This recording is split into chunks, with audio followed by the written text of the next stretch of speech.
My name is Emily Carter.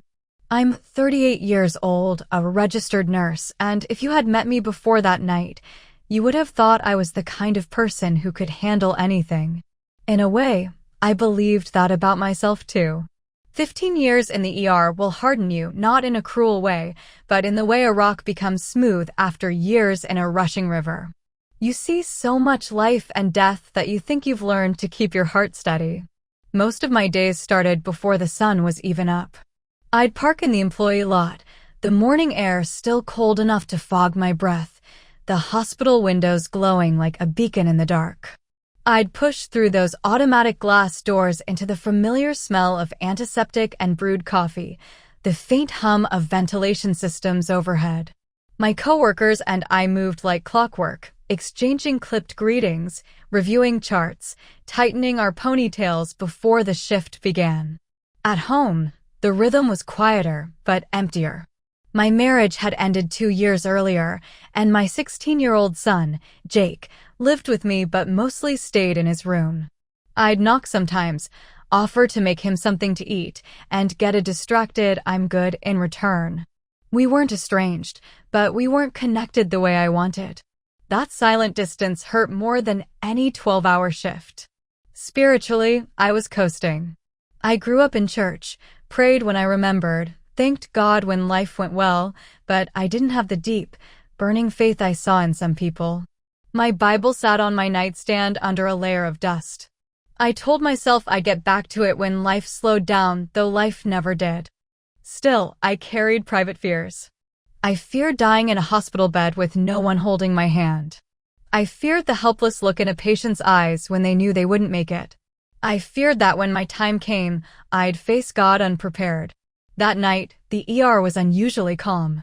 The lights were dimmed, the floors gleamed under their wax, and the warm smell of fresh blankets drifted from the linen cart. I sat at the nurse's station, typing notes into the computer, sipping the last of a lukewarm coffee. Somewhere down the hall, a monitor beeped steadily, like a metronome for the whole floor. I had no idea that in just a few hours, the sound of that flat, unbroken tone, the sound every nurse dreads, would come for me. It began so quietly I almost ignored it, a dull, squeezing ache deep in my chest, as if someone had set a heavy stone right behind my breastbone. Nurses are terrible patients. We brush off symptoms, tell ourselves it's just stress, dehydration, maybe too much caffeine. I shifted in my chair, rolled my shoulders, took another sip of coffee. But the ache didn't ease. It sharpened. Within minutes, the stone became a fist, clamping hard, sending a sickening wave of pressure up my neck and into my jaw. My hands trembled against the keyboard. The warm hum of the station's lights suddenly felt harsh, the air too thin. I tried to stand, but the room tilted, the polished floor seeming to slide away from under me. "Emily? You okay?" One of my coworkers called from down the hall, her voice faint and far away, though she was only steps from me. I opened my mouth to answer, but only a ragged gasp came out. The next few moments fractured into snapshots, the clatter of my coffee mug shattering on the tile, the scrape of a chair being pushed back, hands gripping my shoulders. Somewhere, the sharp chime of the intercom erupted. Code blue, nurse's station. I could feel my pulse racing, then stumbling, then skipping. A cold sweat broke over my skin, soaking my scrubs. My breathing became shallow, desperate, as if the air itself had turned too heavy to pull in. The pain radiated down my left arm like lightning trapped in a wire. And then came the sound I'd heard countless times before, but never for myself, the long, high, unbroken wail of a heart monitor flatline. There was no cinematic fade to black. One moment, I was inside my body, fighting to breathe. The next I was weightless, lifted as if by invisible hands. The chaos below me looked like a scene from someone else's life. My coworkers, my friends, moved in a frantic rhythm. Compressions pounded into my chest, 4 lines snaked across my arm, paddles were readied. Their voices, once so clear, now reached me muffled, like they were speaking through thick glass. I felt no pain anymore. No fear, no panic, only an odd, enveloping calm, as if I had stepped out of a storm into a still, warm room. And in that suspended quiet, A pull began, not downward, not upward, but forward, into a light that seemed to come from everywhere and nowhere at once. The hospital, the frantic shouts, even my own lifeless form on the gurney, all began to fade. The pull grew stronger, and with it, the hospital dissolved around me. The white ceiling tiles melted into a soft, golden glow, like sunlight pouring through water. The hum of medical machines faded until there was only silence, not empty silence, but a living stillness that seemed to hum with its own quiet music. I felt weightless, yet I knew I was moving. Not walking, not floating, but being carried forward without resistance. Shapes began to form ahead of me, at first just faint patterns of light, swirling in a rhythm I couldn't quite understand. They moved like they were alive, breathing, pulsing, almost welcoming me. As I drew closer, the patterns expanded into an endless expanse. It wasn't a tunnel, but it also wasn't a flat landscape. It was as if I were stepping into a place that existed outside of geometry itself. Colors I had no name for rippled across the horizon, deep blues that felt like peace, golds that felt like joy, and soft silvers that seemed to whisper of something eternal. Beneath my feet, though I had no feet now, was something solid, yet not. It was like standing on light made tangible, shimmering beneath me with each step I didn't take. The air, if it was air, carried a fragrance that hit me with a wave of memory, the clean scent after a summer rain mixed with the sweetness of flowers I'd never seen before. It was warm, but not in a way that pressed against my skin. The warmth was inside me, as if I'd been living my whole life in a chill I didn't even realize was there, and now the cold was gone forever. I became aware that I wasn't alone. At first, I thought I saw shapes moving at the edge of my vision, tall, graceful figures, too far to see clearly, but radiating a presence that made my soul feel safe. I couldn't hear them speak, yet I knew they were aware of me, watching, waiting. Then the light ahead grew brighter, but it wasn't the blinding light people always talk about. This was different. It was a living light, one that carried a presence so powerful I felt my entire being lean toward it. Every part of me knew this was the source. Something in me braced, not in fear, but in awe. I could feel the weight of eternity pressing against this moment, the way you can feel a storm before you see the clouds. And then, he came. The light swelled until it filled everything, and from within it, a figure emerged. At first, I couldn't look directly at him. His presence was so immense, so alive, that my spirit instinctively bowed, not because I was afraid, but because I knew without a doubt who he was. When my eyes finally met his, I saw a depth I can't explain, oceans of compassion that seemed to hold the joy of creation and the grief of every human heartbreak all at once. It was like looking into the memory of the world itself. His face was familiar, not in a way of recognition from a picture, but in the way a child recognizes their father's voice in a crowded room. "Emily," he said, and my name sounded different in his voice, as though it had been spoken over me since before I was born. I wanted to speak, to ask where I was, but he raised his hand gently, and the air around us shifted. The golden expanse faded into a new scene, one after another, as if he were turning the pages of a living book. "These," he said, "will happen before the end of 2025.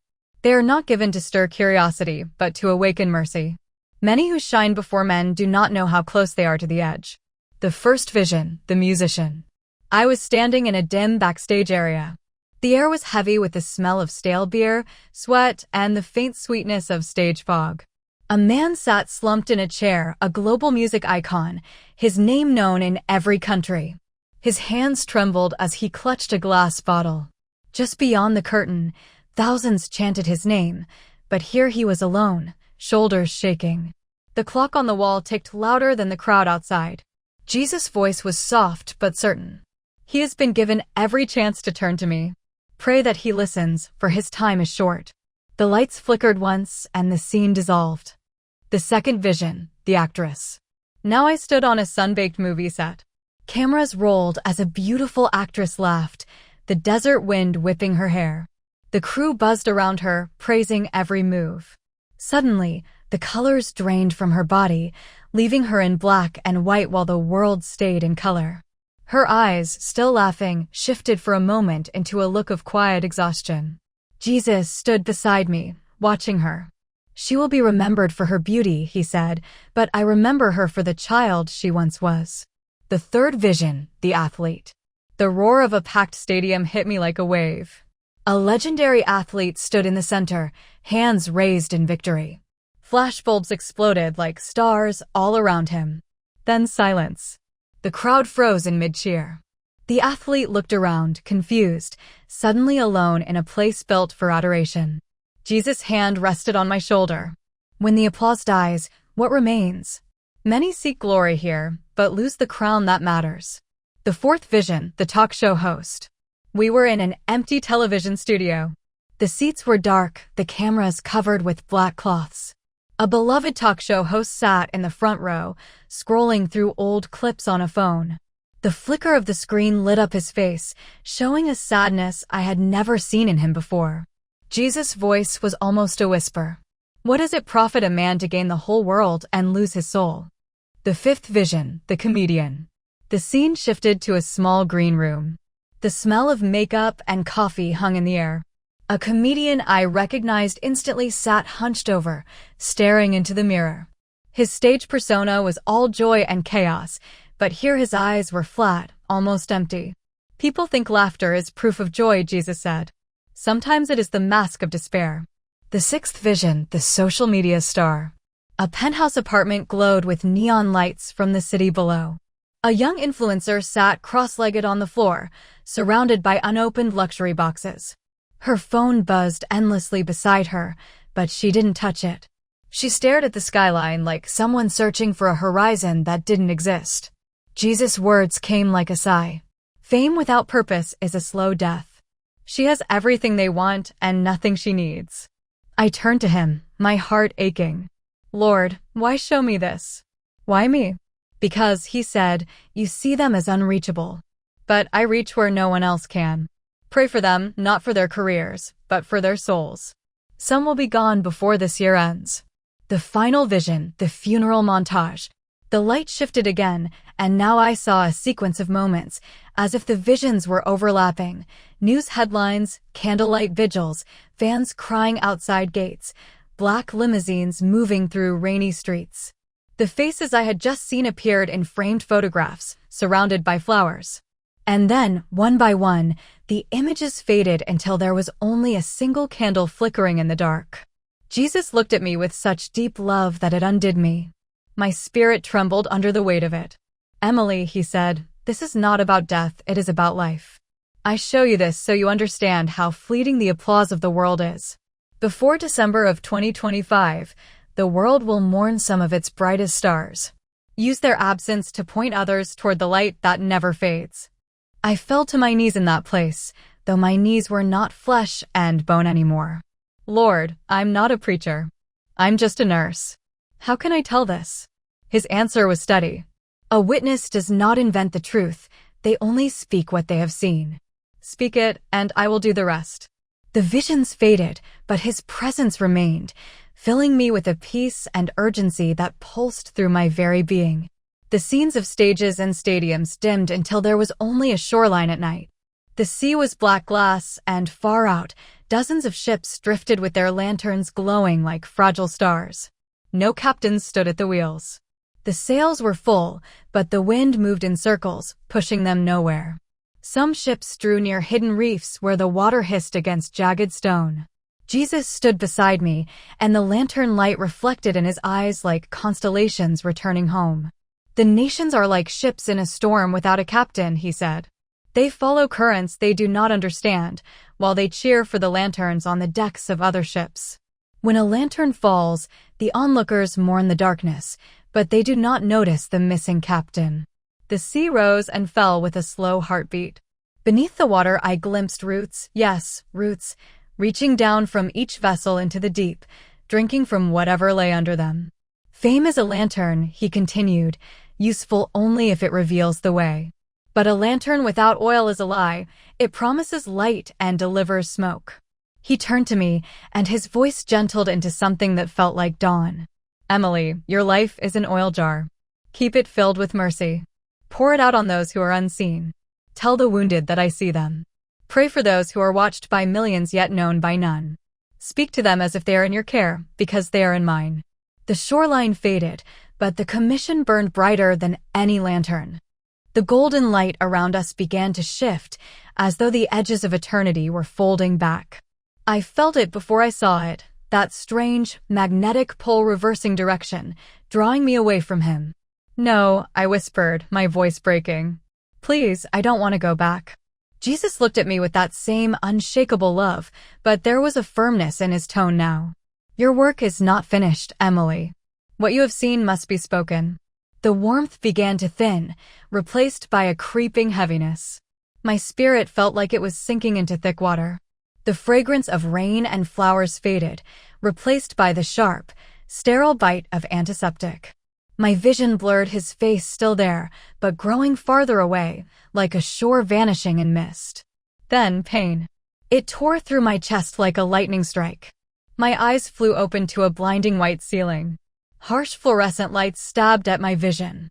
The hum of medical machines roared in my ears, so loud it felt unnatural after the silence of the other realm. Stay with us, Emily. She's back, voices shouted all around me. Hands gripped mine.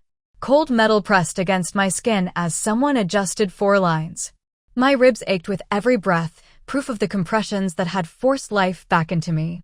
I gasped, each inhale sharp and burning, like air forced into a space that no longer fit it.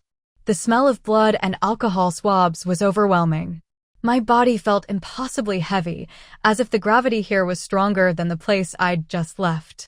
I turned my head slightly, catching a glimpse of the heart monitor beside me, my own heartbeat, jagged but real, pulsing across the green screen. I was alive. But I was not the same woman who had left this body.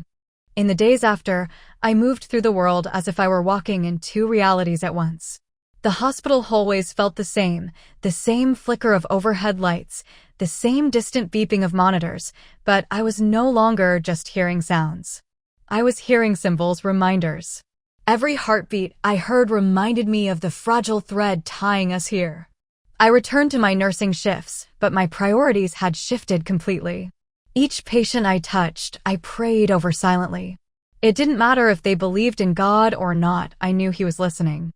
I couldn't stop seeing the faces from my visions, not as the world knew them but as he showed them. Fragile, searching souls standing at the edge of eternity. At home, I began reaching for my son more intentionally.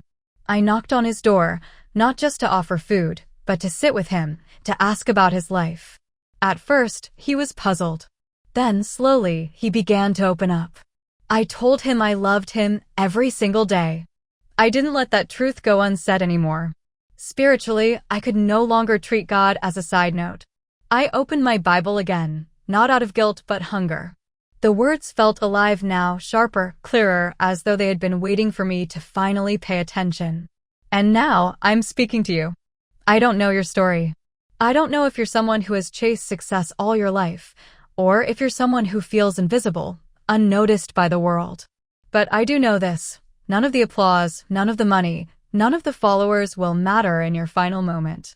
What will matter is whether you knew him.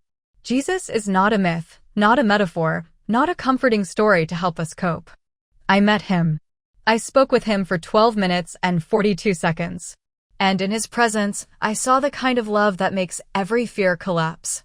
Before December 2025, the world will mourn names that seem untouchable now. You will see headlines that shake people to their core. But don't just watch them pass by like another story in your news feed. Let them remind you that your own clock is ticking. If you hear my voice right now, I am begging you, seek him while you still can. You don't need to have the right words. You don't need to have a perfect record. All you need to do is turn toward him and say, here I am. Because when the moment comes, you won't want to be standing in the dark without the light that never fades.